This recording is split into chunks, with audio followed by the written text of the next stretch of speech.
This is Daedalus Control to ISA Command. All systems are green. We are go for jump test. Over.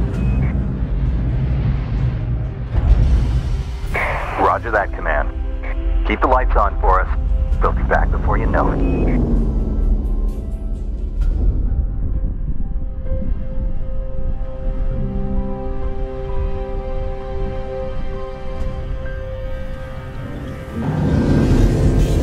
We're at GDC and we're learning about the long journey home, which sounds like a lot of interesting ideas all bundled up into one sort of big sci-fi space adventure kind of thing. Yeah, right.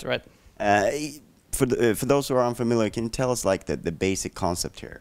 Okay, first of all, the story is that you start on Earth with a crew of 4 people. You choose out of 10 and make the first light jump of human mankind. And obviously it goes wrong. You end up in the wrong side of the galaxy and try to figure out your way home. And the basic idea is to make moral and hard decisions, and all the decisions you are making on your way influence the galaxy, so it make it either harder or easier for you. And it's a roguelike, so it's every time you start, you can enter a launch code, we call it, so everything is procedurally generated out of that. But for us, the main goal was really that this game is about a vivid, inhabited, rich universe, and you are the only 4 humans, and you're figuring out there's a lot of life in the universe, but it's not always beautiful and nice, and it's sometimes really hard, and you have to make the decisions to come home.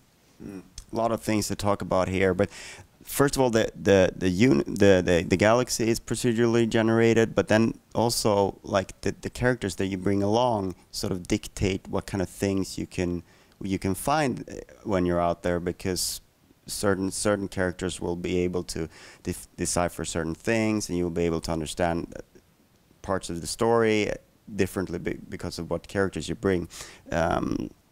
Can you tell us a little bit about that design choice? Yeah, we found it really important that we have a high replayability for that game, and we wanted to have you a really deep feeling about the characters. So we wanted to have the characters one of the main things you use to make your decisions. So each character in the game has a set of things he can do good. So if you find something, they can react on it really differently. My best example is we just have a quest inside, for example, where you find a trader, and he has issues with one of the starports, and he asks you for a big reward to get a box of, you don't know, strange animals to the station to infest it, and now you can decide if you do that. So that's the start of the quest. And then depending on the crew members, if you have someone who is really like he wants to take a look inside, so you can decide if he let it open it, and if you do it,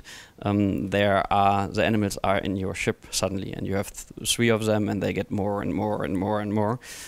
So maybe that was a worse idea, but maybe you can sell them somewhere and make some money, or you bring it to the starport, and then maybe the starport is closing and they have really issues, so no starport for you anymore.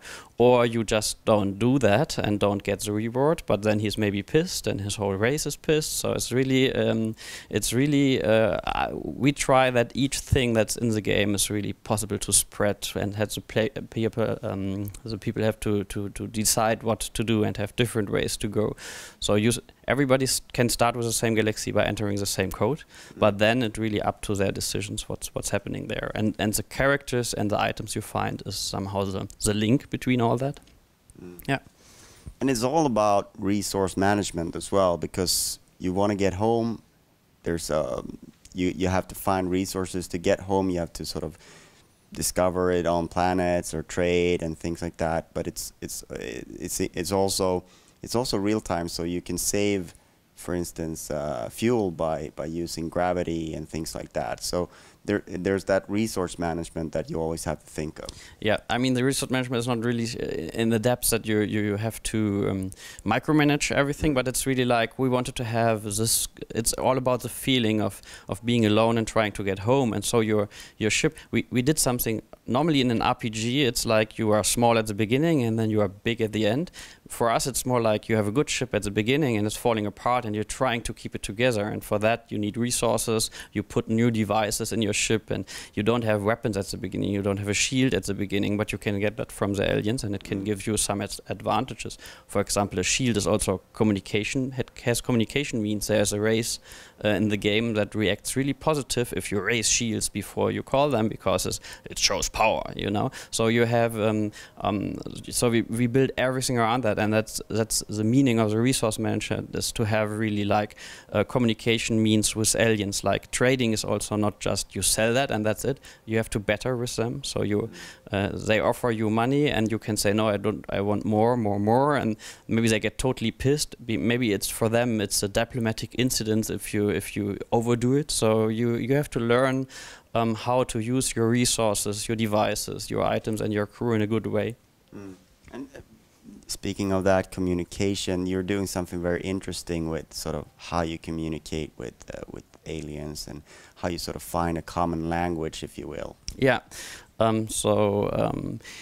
We started really with a prototype where we tested a little bit how people can communicate if they haven't the same language. I mean, I'm obviously not native English, so to communicate and to bring over your message is already hard in this world. So we thought this can be a good basis, so that like an Italian guy and a Japanese guy try to communicate and it goes completely wrong because one is doing like that and the other one's like that. So we wanted to have that in the game, so we tried to have a system where you build sentences, small ones, like you can ask about things, you can talk about things, you can show things, you can insult, you can praise things. And then in the dialogue and how the aliens react is really based on their traits and how they are. So it's not multiple choice. It's really like, and you're learning new words by the time. So you can even explore, I would say, the dialogues and find quests there. So you can show someone something special, and then they say, "Oh, I know that. You have to go to that planet. There's an old man. He can maybe help you." So to have this kind of exploration everywhere in the game, so that there comes that fun, and to have really the feeling I'm alone and nobody understands me, and I can do something wrong if I'm not aware how they are and who they are, these aliens. And that's one thing that I was wondering about. Will the alien races, will they be sort of the same in their behavior between playthroughs, or will they also be procedural so that you never know what you're getting? Yeah, that's a question I very often get. So no, the aliens are really like handmade, but we have a lot of them, and depending on the code you give in, different aliens are picked. So it's always a different mixture. It's always different stories they bring, and the stories that are spawned in the game, the little quests you have, depending on where you are, what kind of crew you have. Like the example, so there might be an item you find from an alien race, but only if you have the guy who is good in archaeologist, you can decipher it, and then it opens a quest. So this kind of combination was important to have variety. But for us, it was really important to have some handcrafted stuff that you can learn the game. So each time you play, you learn a little bit, I have to behave, they are a little bit like that, so if I do this and this, then it's good. I can find an ambassador, he wants to be brought home, and if his enemy race is also in this game session, they maybe begin to hunt me. So then I have really an interesting decision, because he wants to give me a reward or let me pass through all the gates of this race, give me a free pass, and the other race is maybe offering me fuel in a moment where I really desperately need fuel, but they want to have him and want to slaver him, so it's a moral decision what to do. And so next time when you play the game, maybe the other race is not there, but another race is there. So the reaction is another way, or you make another decision even if the same races are there. So maybe some big stories are hidden within the small ones you don't know. So you can try again and again, but a little bit different. But you learn something each run. And then, what plans do you have? When's the game coming out? Where are you at in development, platforms, etc.? Okay, so we plan for end of fall, PC, Mac, Linux, but also PS4 and Xbox One. We play with a controller mainly. It can be played with mouse and keyboard too. Currently it's not 100% decided if we release all platforms on the same, then maybe the date will change. So that's not set. But currently we are in the phase that we put more and more content in it. So the game is quite solid. So we think we have something to do on interface. What you saw, there are some placeholders still. The crew members is something we think we can do much better than we have now. So, but basically the game is set and we're producing content. Thank you so much for your time. Thanks.